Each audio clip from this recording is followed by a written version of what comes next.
Par une sombre nuit, 10 hommes se donnent rendez-vous en pleine forêt. Unis par l'amitié et le désespoir, ils décident collectivement de mettre fin à leur jour. Mais tout ne va pas se dérouler exactement comme prévu. Les 10 hommes noirs, ce long poème puissant et poignant, est écrit par l'un des plus grands poètes haïtiens. J'ai nommé Edzer Villers.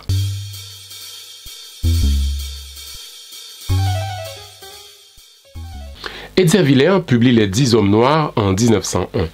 Le texte, salué par la critique dès sa parution, connaît un immense succès. Pour certains critiques de l'époque, ce texte est le souffle de la grande poésie et le procès-verbal de l'âme d'une génération. Avant d'aller plus loin, voici un résumé du texte. 10 hommes réunis dans une sombre demeure décident de se tuer pour différentes raisons. Le désespoir de vivre au sein d'un peuple en agonie, le chagrin d'amour, la déception et la trahison, la tristesse et l'ennui, etc. Avant de commettre le geste fatal, chacun des hommes raconte ses souffrances et ses déceptions, explique pourquoi il préfère mourir plutôt que de vivre les tourments de l'existence. Après que les 9 premiers hommes aient fini d'exposer les raisons qui les ont poussés au suicide, le dernier homme, nommé Franck, prend la parole. C'est d'ailleurs le seul des 10 hommes à avoir une identité claire et réelle. Peut-être que c'est parce que l'auteur s'identifie à ce personnage qui exprime les idées philosophiques et religieuses d'Edzer Villers. Donc Franck prend la parole pour expliquer à ses compagnons qu'ils ne doivent pas baisser les bras. Tel un stoïcien, Franck invite ses amis à accepter leur sort, à accepter ce qui ne dépend pas d'eux, c'est-à-dire cette souffrance que le sort leur inflige. Franck déclare qu'il y a une sorte de purification dans la souffrance. La vie est triste, oui, mais elle est grande aussi, déclare Franck. À quoi sert de se tuer, poursuit-il? S'imagine-t-on être inutile parce qu'on n'a pas réussi? Et d'ailleurs, qu'est-ce que c'est que le succès? La misère, la faim, les souffrances ne sont pas les signes de l'échec. On n'a pas le droit de se condamner tant qu'on n'a pas tout tenté. Et le désespoir n'est pas une solution. C'est une démission. Malgré ces exhortations, les autres ne veulent pas écouter Franck. Leur décision est prise. Ils veulent mourir là tout de suite, maintenant. Et si Franck tient à ses beaux discours, il n'a qu'à partir, rejoindre les siens et continuer sa vie. Mais Franck ne se voit pas abandonner ses amis. Ce serait de la lâcheté, car leur destin est lié. Le cœur déchiré, l'âme en peine, Franck décide de rester. Rester pour mourir avec ses compagnons. Ils se sont mis d'accord sur la manière de mettre en œuvre l'opération. Ils s'alignent l'un après l'autre. Le deuxième homme tuera le premier. Le troisième tuera le deuxième, et ainsi de suite. Le 10e homme, c'est Franck. C'est lui qui doit exécuter le 9e homme et ensuite se suicider. Quelle terrible responsabilité pour Franck. Lui, le stoïcien, et qui a la crainte de Dieu, doit être celui qui commet le double meurtre. Pourquoi lui d'ailleurs? Pendant que Franck réfléchit, les cadavres s'alignent autour de lui. C'est son tour. Il tue le 9e homme. Il ne reste plus que lui. Franck est resté debout, les bras tendus, glacés. Il se met à rire. Un rire effrayant et glaçant. Il est devenu fou. Franck est devenu fou. Voilà en substance un résumé des 10 hommes noirs, ce texte sublime et très shakespearien. Au final, il n'a pas eu de suicide dans cette histoire. Tous ont commis un crime, celui d'exécuter un ami, à l'exception de 2 cas particuliers. Le premier cas est celui du premier homme abattu. Lui, il n'a tué personne. Le deuxième cas est celui de Franck. Franck, le héros, le 10e homme.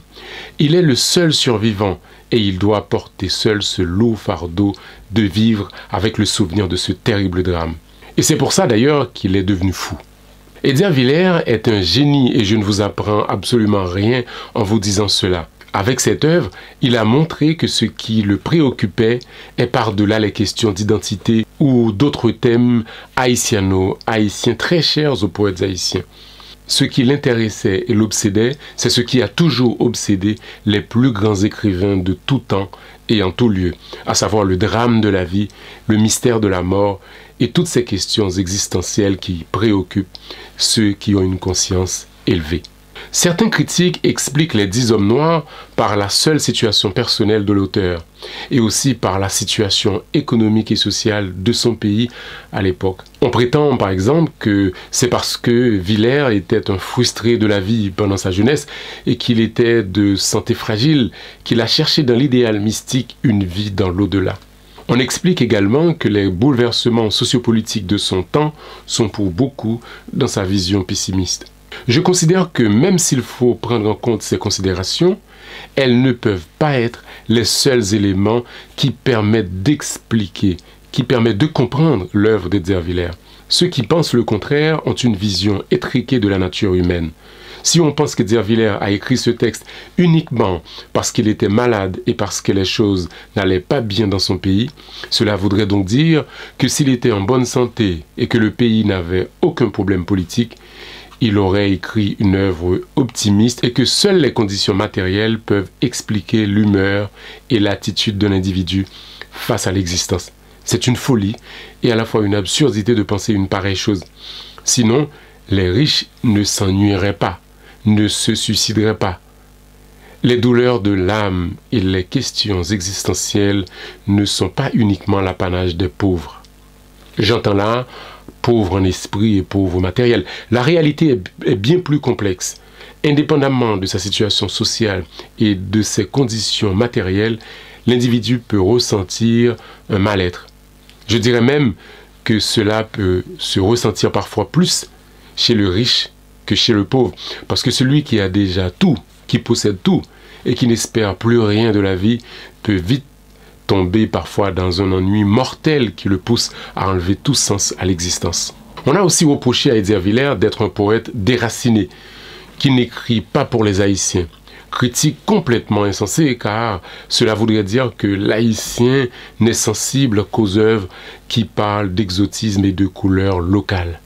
Il faut rappeler que de nombreux critiques indigénistes s'amusaient à décrire Edgar Villers comme un poète déraciné, parce qu'ils estimaient que son œuvre visait trop l'universel et ne s'enracinait pas davantage dans les réalités haïtiennes. C'était l'époque où tout ce qui n'était pas authentiquement haïtien était suspect.